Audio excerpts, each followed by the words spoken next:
नमस्कार दोस्तों, आप सभी लोग प्रसन्न होंगे। आज हमारी क्लास है मुख्यमंत्री और मंत्रिपरिषद, chief minister and council of ministers. इसके पहले हमने राज्यपाल को बड़ा डिटेल पढ़ा है और राज्यपाल से हमें उम्मीद है कि आपका एक भी प्रश्न छूटेगा नहीं, आप उसको पूरा पढ़ जाइए। इसकी पिछले वाली क्लास में मैंने राज्यपाल को पढ़ा लिया है। एक बार फिर मैं आपको बताने का प्रयास कर रहा हूं कि जो राज्य की कार्यपालिका है, उसमें कौन क्या क्या आता है। तो दोस्तों, गवर्नर, चीफ मिनिस्टर और काउंसिल ऑफ मिनिस्टर, जिसको आप कहते हो COM, कॉम, शॉर्ट फॉर्म याद रख सकते हैं इसको, और एडवोकेट जनरल।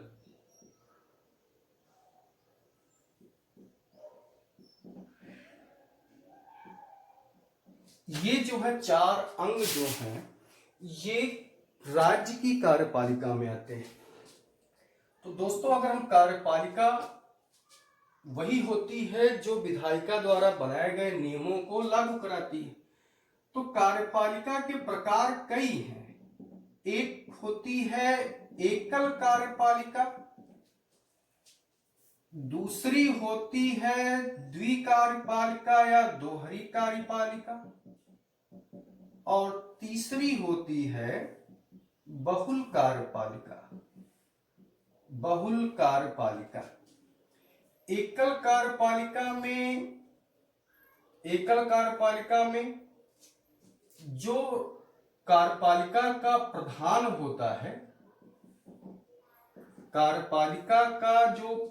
होता है, वही संवैधानिक भी आप उसको मान लो और उसी को वास्तविक मान लो। शक्तियां भी उसी के पास होती हैं और वही इन शक्तियों का प्रयोग करता है। तो इसका उदाहरण सबसे बड़ा है, वो है अमेरिका का राष्ट्रपति। ठीक, वहां पर एकल कार्यपालिका है। दोहरी कार्यपालिका, जहां पर कार्यपालिका के दो भाग हो जाते हैं, एक संवैधानिक, एक वास्तविक। संवैधानिक में राजा हो सकता है, राष्ट्रपति हो सकता है, और वास्तविक में प्रधानमंत्री और उसकी मंत्रिपरिषद। प्रधानमंत्री और उसकी मंत्रिपरिषद। अब यही जो है दोहरी कार्यपालिका, अगर हम संघ की बात करें तो संघ में जो संवैधानिक प्रधान हो गया वो कौन हो गया? राष्ट्रपति। और वास्तविक प्रधान कौन हो गया? तो वो प्रधानमंत्री। राज्य की बात करें तो यहां राज्य की बात करें तो राज्य का संवैधानिक प्रधान कौन हो गया? राज्यपाल। और वास्तविक प्रधान कौन हो गया? मुख्यमंत्री। तो ये व्यवस्था अगर इंग्लैंड की बात करें तो राजा वहां हो जाएगा, और भारत की बात करें तो राष्ट्रपति। बहुल कार्यपालिका ये स्विट्जरलैंड में है, जहां कार्यपालिका में 7 सदस्य होते हैं। तो मैं कार्यपालिका पढ़ाने के बहाने आपको मंत्रिपरिषद पढ़ाने के बहाने इन चीजों को बताने का प्रयास किया, क्योंकि राज्य की शक्तियों का जो वास्तविक प्रयोग करता है वो मुख्यमंत्री और उसकी मंत्रिपरिषद करती है। और आज का हमारा टॉपिक यही है, मुख्यमंत्री और council of minister.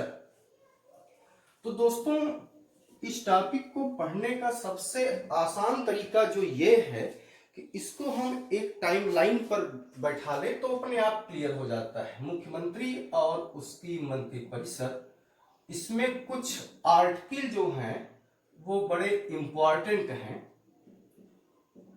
Article 163, article 164, article 165, article 166 और 167, ये 5 अनुच्छेद में मुख्यमंत्री और मंत्रिपरिषद के बारियों में चर्चा की गई है। अनुच्छेद 163, अनुच्छेद के साथ याद कर लीजिए, पूरा याद हो जाएगा। पहले तो मैं अनुच्छेद बताऊंगा, फिर इसका कॉन्सेप्ट बताऊंगा, इसलिए आप अनुच्छेद भी लोक सेवा आयोग के एग्जामों में आर्टिकल बहुत पूछ देता है। अनुच्छेद 164, 165, 163, 64, 65, 66 और 67। ठीक है, अब 163 में क्या है वो देखिए। 163 कहता है कि राज्यपाल की सहायता के लिए एक मंत्रिपरिषद होगी जिसका प्रधान मुख्यमंत्री, आप लिखते चलेंगे, राज्यपाल की सहायता के लिए एक मंत्रिपरिषद होगी जिसका प्रधान मुख्यमंत्री होगा। यही ना दोस्तों, राज्यपाल की सहायता के लिए एक मंत्रिपरिषद होगी जिसका प्रधान मुख्यमंत्री होगा। अब इसका मतलब समझिए, ये क्या है, इसका क्या मतलब है दोस्तों। ठीक है, तो इस पर हम देख लेते हैं कि ये मंत्रिपरिषद और मुख्यमंत्री का गठन कैसे होता है। तो यहां पर लोकसभा में विधानसभा, मुख्यमंत्री की बात कर रहे हैं, विधानसभा में जिस राजनीतिक दल को बहुमत प्राप्त होता है उस बहुमत दल के नेता को राज्यपाल मुख्यमंत्री के पद पर नियुक्त करता है। फिर सुनिए, विधानसभा में जिस राजनीतिक दल को बहुमत प्राप्त होता है उस बहुमत दल के नेता को राज्यपाल मुख्यमंत्री के पद पर नियुक्त करता है। ठीक, अब मुख्यमंत्री, राज्य बड़ा होगा तो अपने कार्य क्षेत्र को आसान करने के लिए विभागों का बंटवारा करता है। ठीक है, तो उन विभागों में अपने पार्टी सदस्यों को आवंटित करता है कि यह विभाग आप देखिए, यह विभाग आप देखिए, यह विभाग आप देखिए, और उन पदों पर, मंत्रियों की उन पदों पर नियुक्ति राज्यपाल करता है। तो उससे बनने वाली समूह को क्या कहते हैं, मंत्रिपरिषद कहते हैं। इसका मतलब जो मुख्यमंत्री की नियुक्ति होती है वो राज्यपाल करता है, और जो मंत्रिपरिषद की नियुक्ति होती है वो भी राज्यपाल करता है। मुख्यमंत्री और मंत्रिपरिषद ये राज्यपाल के प्रसाद पर्यंत पद धारण करते हैं। ये बात ध्यान देंगे, मुख्यमंत्री और उसकी मंत्रिपरिषद वो राज्यपाल के प्रसाद पर्यंत पद धारण करते हैं। बात इसकी करते हैं अनुच्छेद 164 की। तो ये बहुत इंपॉर्टेंट है बच्चों, इसमें मंत्रिपरिषद के वेतन, भत्ते, उसकी शक्तियां, पद, शर्तें, वेतन, भत्ते, शक्तियां, पद, शर्तें, नियुक्ति और कार्यकाल, नियुक्ति और कार्यकाल का वर्णन है। अनुच्छेद 164 में मुख्यमंत्री की नियुक्ति, उनके कार्यकाल, वेतन, भत्ते, शक्तियां का वर्णन किया गया है। ठीक है, अब इसमें क्या क्या ये देखते हैं। ये देखिए,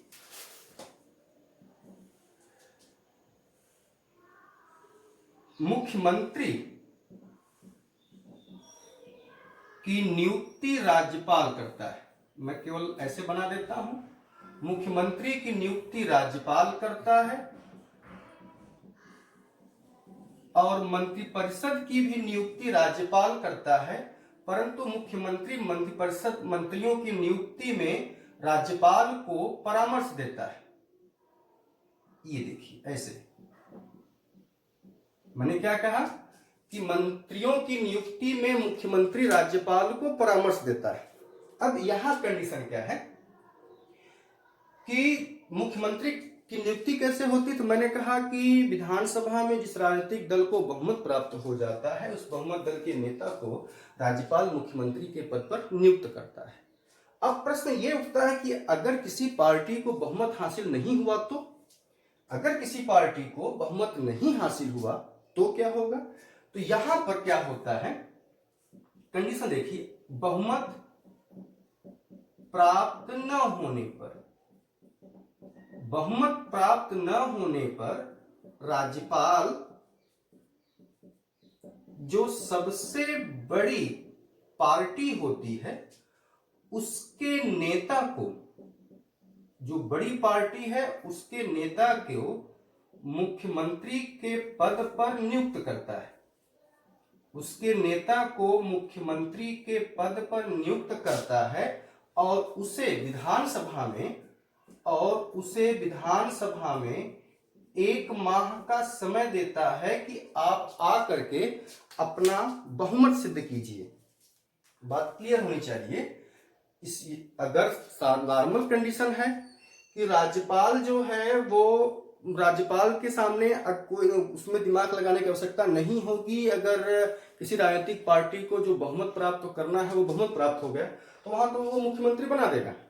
लेकिन अगर किसी राजनीतिक पार्टी को बहुमत प्राप्त नहीं होता है तो बहुमत प्राप्त न होने की कंडीशन में राज्यपाल जो सबसे बड़ी पार्टी होगी उसको, उसके नेता को मुख्यमंत्री के पद पर नियुक्त कर देगा और 1 माह का उसको समय देगा कि आप विधानसभा में आकर के अपना बहुमत सिद्ध करें। अगर वो सिद्ध नहीं कर पाते हैं तो उनको मुख्यमंत्री के पद से हटा दिया जाएगा।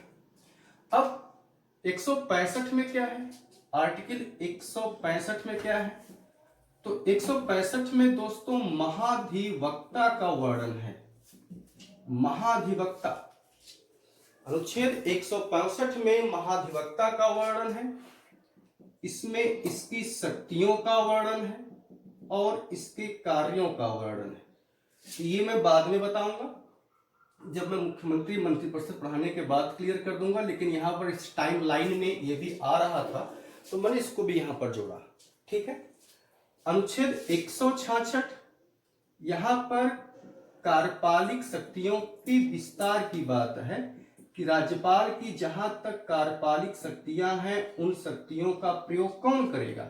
मुख्यमंत्री करेगा। सुनिए मैंने क्या कहा कि कार्यपालिक शक्तियों में राज्यपाल की जहां तक शक्तियां हैं, राज्यपाल जहां तक राज्य की कार्यपालिक शक्तियों का प्रयोग करता है वहां तक यह उसकी वास्तविक शक्तियों का प्रयोग मुख्यमंत्री करता है। और 167 में क्या है? तो 167 में मुख्यमंत्री का यह दायित्व है कि राज्यपाल को प्रशासकीय मामलों की जानकारी देता रहे, प्रशासकीय मामलों की जानकारी देता रहे। और यही में हम यह कह सकते हैं कि मुख्यमंत्री के कार्यों का वर्णन भी इसी अनुच्छेद में किया गया है। तो एक बार फिर देख लीजिए, अनुच्छेद 163 क्या कहता है? अनुच्छेद 163 कहता है कि राज्यपाल की सहायता के लिए एक मंत्रिपरिषद होगी जिसका प्रधान मुख्यमंत्री होगा। 164 में उसकी नियुक्ति, वेतन, उसके कार्य करने की शैली उससे संबंधित है, उसके उत्तरदायित्व की बातें लिखी गई हैं। ठीक है। 165 में महाधिवक्ता का वर्णन है, 166 में जहां तक कार्यपालिका शक्ति का विस्तार है और 167 में मुख्यमंत्री के कार्यों का वर्णन है। अब जो हमको आपको बताने की आवश्यकता है ये आप नोट कर लिए होंगे। इसमें जो सबसे इंपॉर्टेंट है आर्टिकल 164, जो सबसे इंपॉर्टेंट टॉपिक है वह है 164। 164 पर आपकी पकड़ बढ़िया से बढ़नी चाहिए, इसी में सब कुछ है। ये मैं बाद में बता दूंगा कि टाइम लाइन में केवल इतना जानते हैं कि राज्यपाल की सहायता के लिए एक मंत्रिपरिषद होगी जिसका प्रधान मुख्यमंत्री होगा। 164 में उसके वेतन, उसकी उत्तरदायित्व, उसकी गोपनीयता, उसकी शपथ, मंत्रिपरिषद की किसके प्रति उत्तरदायी होती, सबका वर्णन है। 65 महाधिवक्ता, 66 कार्यपालिका शक्तियों का जहां तक विस्तार राज्यपाल के वहां तक मुख्यमंत्री शक्तियों का प्रयोग करता है और 67 में मुख्यमंत्री के प्रशासकीय कार्यों का वर्णन है। तो 163 से लेकर 167 तक आपको कई बातें दिमाग में आपकी होनी चाहिए जो आपके लिए काफी इंपॉर्टेंट है। अब हम 167 की चर्चा करते हैं जो कि आपके एग्जाम के लिए बहुत इंपॉर्टेंट है। और 167 में मैंने बता दिया पहले कि इसमें सब कुछ है। ठीक है।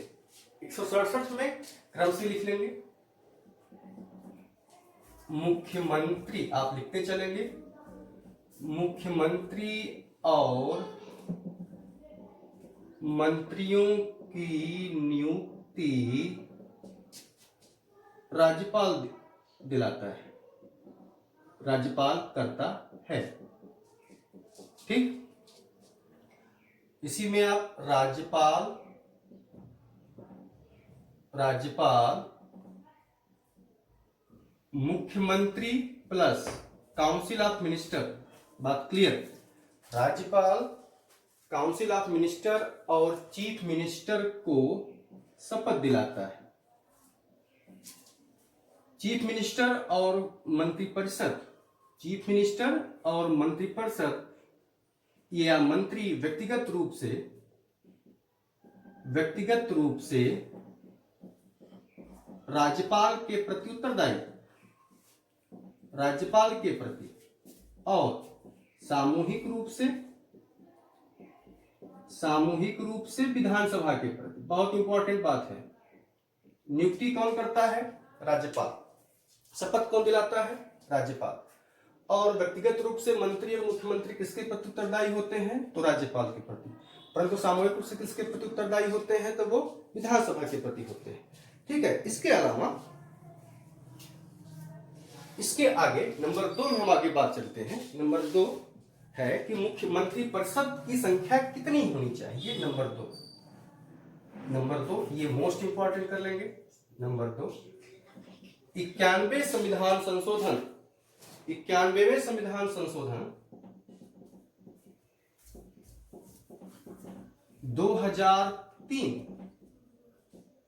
91वें संविधान संशोधन 2003 द्वारा मंत्रियों की संख्या या मंत्रिपरिषद की जो कुल संख्या होगी, मंत्रियों की जो संख्या है वो कितनी होगी?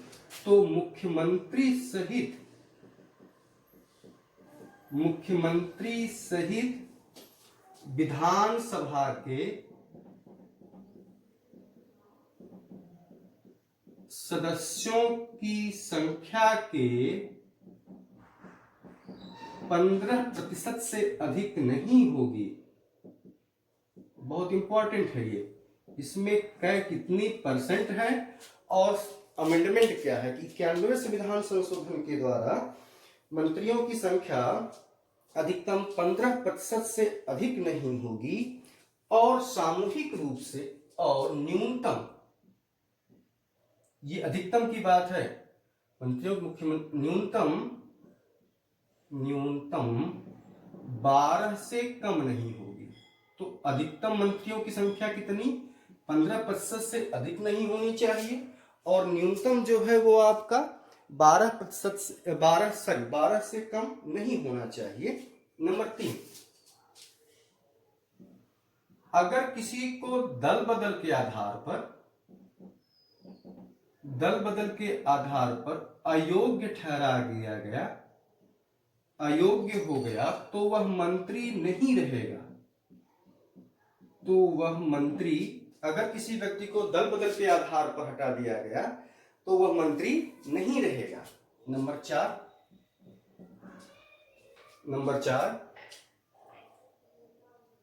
मंत्रिपरिषद सामूहिक रूप से विधानसभा के प्रति उत्तरदायी है। मंत्रिपरिषद सामूहिक रूप से विधान परिषद के प्रति उत्तरदायी है। ठीक है। नंबर 5, पद और गोपनीयता की शपथ कौन दिलाता है? तो राज्यपाल दिलाता है। वहां पर मैंने बता दिया। अगला बात, कोई मंत्री अगर विधानमंडल दोस्तों यहां लिखने का मतलब यहां पर विधानसभा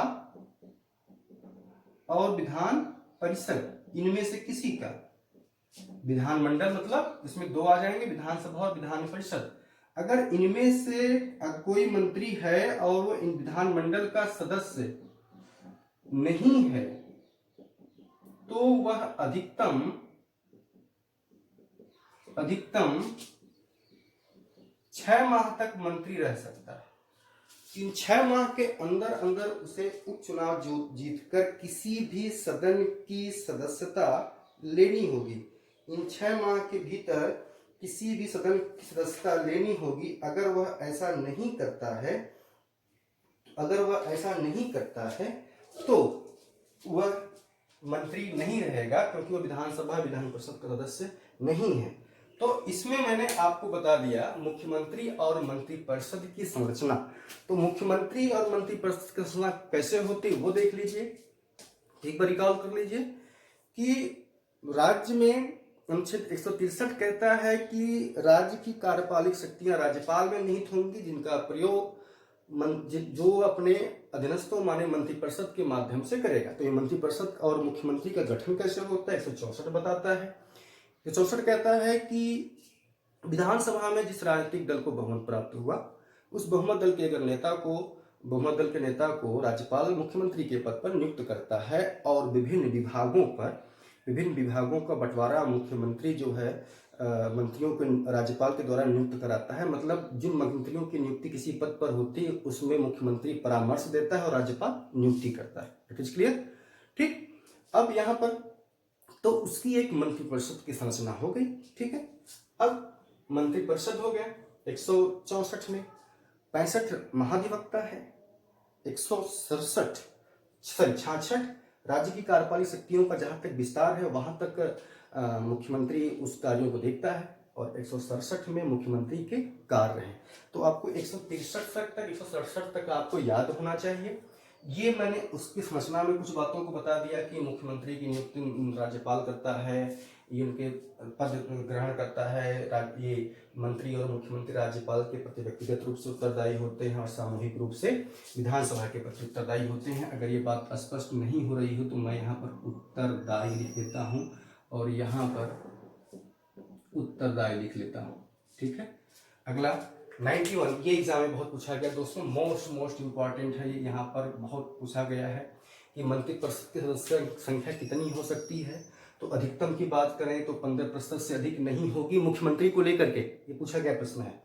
मंत्रिपरिषद की अधिकतम संख्या 15% से अधिक नहीं होगी मुख्यमंत्री को लेकर के, और न्यूनतम 12 से कम नहीं होगी। दल बदल के आधार पर किसी को अयोग्य ठहरा दिया गया तो वह मंत्री नहीं रहेगा। मंत्रिपरिषद सामूहिक रूप से विधानसभा के प्रति उत्तरदायी होती है। कोई मंत्री अगर विधानमंडल में विधानसभा विधान परिषद का सदस्य नहीं है तो वह सदस्य नहीं रहेगा और वह अधिकतम 6 माह तक रह सकता है। 6 माह के अंदर उसको चुनाव जीतकर किसी भी सदन की सदस्यता लेनी होगी। ठीक है। अब अगला टॉपिक जो है वो है कि कौन से ऐसे लोग रहे हैं जो विधान परिषद के सदस्य रहे। सामान्यतया क्या होता है कि विधानसभा के ही बहुमत दल के नेता मुख्यमंत्री बनता है, लेकिन कुछ अपवाद है कि कुछ जगहों पर विधान परिषद के भी सदस्य जो है मुख्यमंत्री बने। तो ये एग्जाम में पूछा गया है। तो कौन से लोग हैं जो हेडिंग कर लेंगे, विधान परिषद के सदस्य थे और वे मुख्यमंत्री बने। ठीक है। कौन लोग हैं? नंबर 1 कौन लोग हैं? तो नंबर 1 में है सी राजगोपालाचारी, जिनको राजा जी कहते हैं। सी राजगोपालाचारी, जिनको आप राजा जी कहते हैं, 1952 में तमिलनाडु में, अब इसको मद्रास कहा जाता था। ठीक है। सी राजगोपालाचारी 1952 में ही मोरारजी देसाई ये भी 1952 में विधान परिषद के सदस्य थे। बम्बई विधान परिषद के सदस्य थे। अब इसको महाराष्ट्र कहा जाता है। तो ये बम्बई विधान परिषद के सदस्य और ये मुख्यमंत्री बने। नंबर 3 उत्तर प्रदेश में सीबी गुप्ता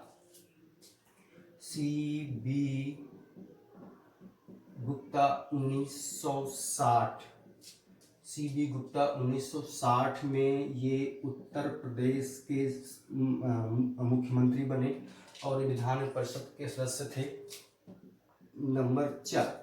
नंबर 4 में है आपका दोस्तों बीपी मंडल 1968 वही विंध्येश्वरी प्रसाद मंडल, जो मंडल कमीशन के नाम से जाना जाता है, ये 1958 बिहार में, तो ये विधान परिषद के सदस्य थे जो मुख्यमंत्री बने। 1968 है दोस्तों, 58 नहीं 68 है, ठीक है। तो ये विधान परिषद के सदस्य रहे जो मुख्यमंत्री बने। आज के लिए इतना ही। कल हम पढ़ेंगे मुख्यमंत्री के कार्य क्या हैं, और वो बहुत इंपॉर्टेंट है। ठीक वैसे जैसे मैं टाइम लाइन पर पढ़ाता हूँ, वैसे टाइम लाइन पर आपको अलग अलग कि राज्यपाल के साथ उसका क्या संबंध है, मंत्रिपरिषद के साथ उसका संबंध है, अन्य वो कार्य कौन से करता है। तो कल की वीडियो बहुत इंपॉर्टेंट होगी, और वो है मुख्यमंत्री का कार्य। तो कल आज ये चीज टॉपिक देखिए, इससे आगे मुख्यमंत्री आपको तभी समझ में आएगा। हमारे चैनल को आप लाइक कर लीजिए, जो लोग आज जुड़ रहे हैं। अगर आज चैनल लाइक कर लेंगे तो हमारी जो पिछली जितनी भी वीडियो है सब उसको आप देख लीजिए और लिख लीजिए। आपसे मैं यही निवेदन करूँगा, आपका कॉन्सेप्ट पूरा क्लियर हो जाएगा। आज के लिए धन्यवाद, बस इतना है।